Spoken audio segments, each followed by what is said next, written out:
Thank you so much for checking out my channel. My name is Rachel. I'm a blogger and lover of all things cold brew, and today we're going to be doing another tutorial and review, this time using the Civilized Coffee Cold Brew Blend with their kit that comes with the beans. So let's get into it.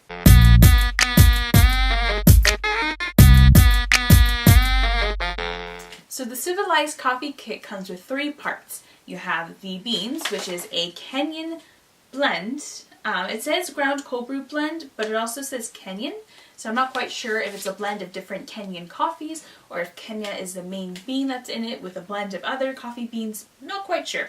But it says Kenyan coffee blend, and it's pre-ground coffee, so if you don't have a grinder, no worries, it's already done for you. And then it comes with a scooper to use, and then these little cotton bags. The kit comes with 3, so when you run out, you could additionally buy the bags on your own, or any coffee filter or any cold brew filtered bag would work as well.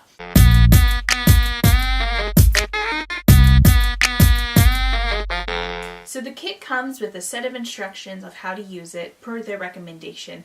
They want to do 4 scoops of the pre-ground coffee into this cotton bag into 12 ounces of water, either cold or room temperature. So I'm going to go ahead and put 4 scoops. One thing to note is that it is a little tricky to get the coffee grounds out of the bag with this scooper without making a mess. You gotta be a little careful, just because the opening to the bag isn't huge, which is good because it keeps the coffee grounds fresher, but just makes this a little bit more tricky. And you might over scoop a little bit or under scoop so that way you don't make a mess. So we got 2. If you want to make this easier and not use the scoop, use a smaller spoon or something else. Just know that it needs to fill up the bag almost all the way to get the equivalent of the 4 scoops that they recommend. Alright, so now let's throw it a little bit.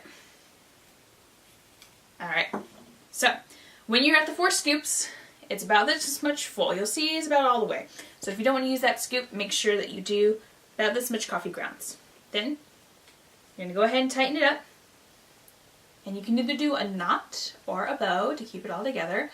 I'm going to do a bow because I'm a girl and I like to be girly.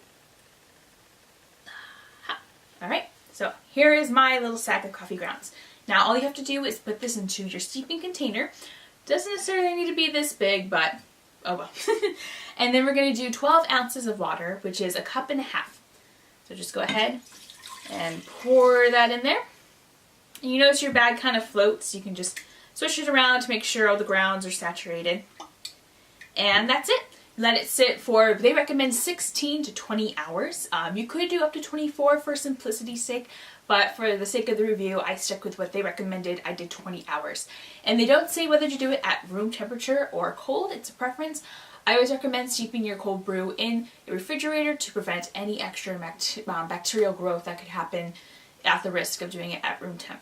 So let's go ahead and give it a try and see how it is.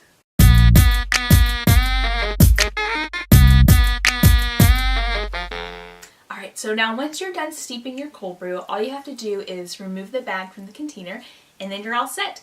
It's not a concentrate, so it's ready to drink. You don't need to dilute it afterwards. So this is freshly poured. Let's go ahead and taste and see how it is. Not a strong aroma, which isn't necessarily a bad thing. It's just always something to kind of look for with your cold brew.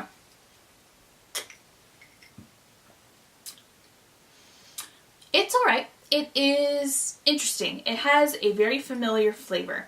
I've tasted this flavor with cold brews with some stores and some kits where the beans are a bit older. It's a very, I hate to say it's like a dirty shelf flavor, but it's an old flavor. It's not necessarily a good thing or a bad thing in cold brew. It's always just comes down to preference. But in this case, it's not necessarily a flavor I enjoy in my cold brew. You definitely get some of the chocolate notes in there, but that kind of like old, dirty taste kind of just overrides any other flavor it has.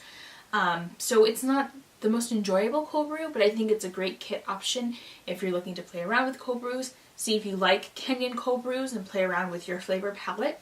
It's a very clean cold brew. There was a little bit of sediment at the bottom when I pulled the bag. But all you have to do is, if that bothers you, you can run it through another filter or just kind of let it sink in with the rest of the cold brew. It won't make too much of a big difference. But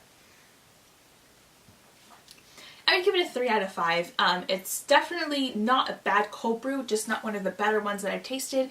Not a lot of complexity going for it, but got a richness there that I think some people would enjoy, and it's a great introductory kit into cold brew making and kind of getting an idea of what fits your palate and what doesn't.